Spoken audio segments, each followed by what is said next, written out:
of the Imitation of Christ by Thomas A. Kempis.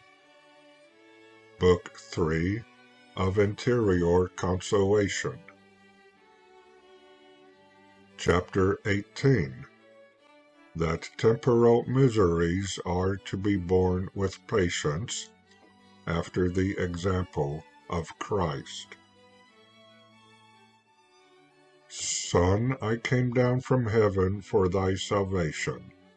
I took upon me thy miseries, not of necessity, but moved thereto by charity, that thou mightest earn patience, and mightest bear without repining the miseries of this life. For from the hour of my birth till my death on the cross, never was I without endurance of suffering. Great was the want of temporal things that I endured, many the complaints that I often heard against me. I meekly bore confusion and reproaches. For my benefits I received ingratitude. For my miracles, blasphemies. For my doctrine, rebukes.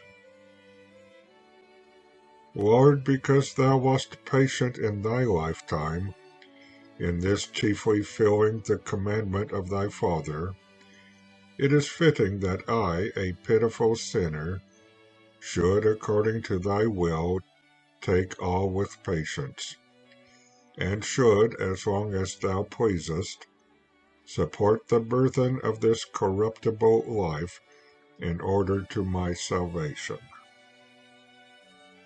For though this present life is felt to be burthensome, yet it is now become, through thy grace, exceeding meritorious, and by thy example and the footsteps of thy saints, more supportable to the weak and more bright.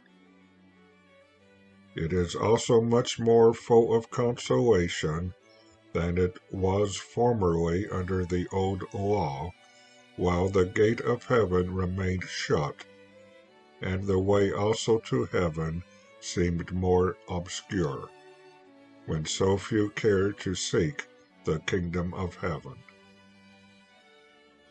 And not even they who were then just and of the saved could enter into thy heavenly kingdom before thy passion and the debt of thy sacred death. Oh, how great thanks am I bound to return to thee for having vouchsafed to show to me and all the faithful the right and good way to thine everlasting kingdom. For thy life is our life, and by holy patience we walk on to thee, who art our crown. If thou hadst not gone before and taught us, who would care to follow? Alas, how many would have stayed afar off and a great way behind, if they had not before their eyes thine excelling example. Behold, we are still lukewarm, though we have heard of thy so many miracles and teachings. What should we be if we had not so great light whereby to follow thee? And that concludes Chapter 18 of Book 3 of the Imitation of Christ.